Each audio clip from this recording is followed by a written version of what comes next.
तुम्हारे खिलाफ होने वाली बातें को खामोशी से सुन लो। यकीन मानो, वक्त सबसे बेहतर जवाब देता है। जो सत्य के मार्ग पर चलता है उसकी जीत को देवता भी हार में बदल सकते हैं। अगर लोग तुम्हारी अच्छाई को तुम्हारी कमजोरी समझते हैं तो यह उनकी समस्या है, तुम्हारी नहीं। तुम आईना हो, आईना बने रहो। फिक्र वे करे जिनकी सूरत खराब है। ध्यान, विनम्रता, बुद्धिमत्ता, साहस और अच्छे कर्म, यह सब कुछ तुम्हें हर परिस्थिति में संभालेंगे। सच बोलने की आदत और ईश्वर में विश्वास मन को स्थिर रखते हैं।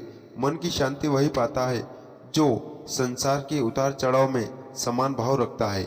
हे अर्जुन, जो व्यक्ति ना कभी अत्यधिक प्रसन्न होता है, ना किसी से द्वेष करता है, न शोक करता है और न इच्छाओं में उलझता है, जो शुभ और अशुभ दोनों ही कर्मों से ऊपर उठकर केवल निष्काम कर्म करता है, वही सच्चा ज्ञानी होता है और मुझे अत्यंत प्रिय होता है। मुझे प्राप्त करने के 3 मार्ग है, ध्यान योग, ज्ञान योग और कर्म योग। लेकिन इनमें से कर्म योग सबसे महत्वपूर्ण है, क्योंकि कर्म ही जीवन का मूल उद्देश्य है। जो कर्म में ही अपना धर्म देखता है वह कभी असफल नहीं होता। गुस्से के समय थोड़ा रुक जाना और गलती के समय थोड़ा झुक जाना, यही जीवन को सरल बनाता है। क्योंकि जो क्षमा करना जानता है वही सबसे बड़ा होता है। ब्रह्मांड की सारी शक्तियाँ पहले से ही हमारे अंदर होती है, लेकिन हम अपनी आंखों पर ही पर्दा डाल देते हैं और फिर अंधकार की शिकायत करते हैं। हमें यह भूलना चाहिए कि अंधकार को दूर करने के लिए केवल हमें अपनी आंखें खोलनी है। अगर हम उन बातों को, परिस्थितियों को, चिंता में उलझे रहते हैं जो हमारे नियंत्रण में नहीं है, तो हम केवल अपना समय बर्बाद करते हैं और भविष्य में पछतावे के लिए खुद को तैयार करते हैं। हमेशा भलाई करते रहो, जैसे बहाना पानी। जिस प्रकार बहते हुए पानी में कचरा टिक नहीं सकता, वैसे आपकी अच्छाइयों आपके जीवन से नकारात्मकता को बहा देंगी। श्री कृष्ण कहते हैं, हर परिस्थिति में तुम्हारा कर्तव्य ही तुम्हारा धर्म है।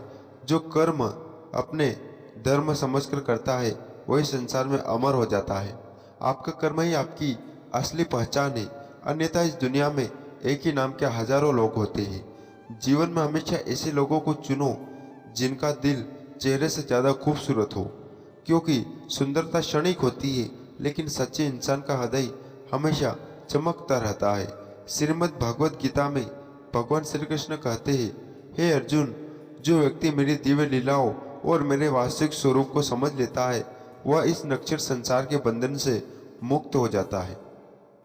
जो मेरे उत्तम जन्म और कर्मों के रहस्य को जान लेता है वह इस शरीर को त्यागने के बाद पुनः जन्म नहीं लेता, बल्कि मेरे परम धाम को प्राप्त होता है। क्रोध मनुष्य को पतन की ओर ले जाने वाला है। क्रोध करने से मन अशांत हो जाता है। मन अशांत हुआ तो स्मरण शक्ति भ्रमित हो जाती है। स्मरण शक्ति भ्रमित हुई तो बुद्धि नष्ट हो जाती है, और जब बुद्धि नष्ट हो जाती है तो व्यक्ति का विनाश निश्चित हो जाता है। इसलिए कितना भी गुस्सा आए वह सभी को शांत रखना सीखो। तजुर्बा उम्र से नहीं, हालात से आते हैं। जो इंसान कठिन परिस्थिति से गुजरता है वही सच्चा योद्धा बनता है।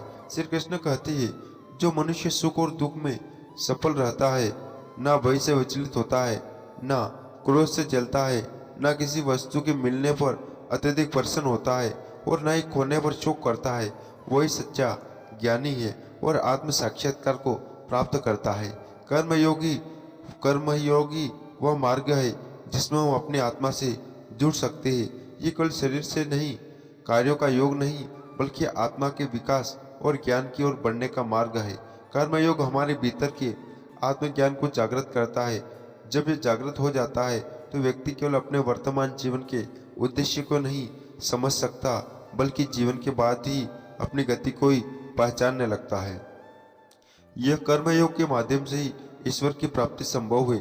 श्रीमद् भागवत गीता में कर्मयोग को सर्वश्रेष्ठ बताया गया है।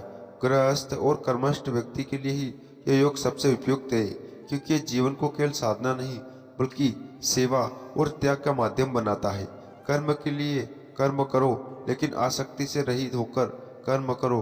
कर्म योगी वह नहीं जो कर्म से बचता है, बल्कि वह है जो कर्म के फल की चिंता नहीं करता। वह इसलिए कर्म करता है क्योंकि कर्म करना ही उसका धर्म है।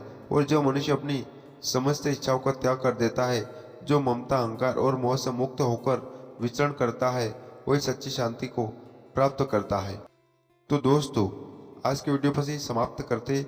आपको कैसा लगा आप कमेंट करके जरूर बताना, और ऐसे वीडियो देखने के लिए हमारे चैनल को सब्सक्राइब जरूर करें। तो मिलते हैं दोस्तों नेक्स्ट वीडियो में, तब तक अपना ख्याल रखिएगा। जय श्री कृष्ण, राधे राधे।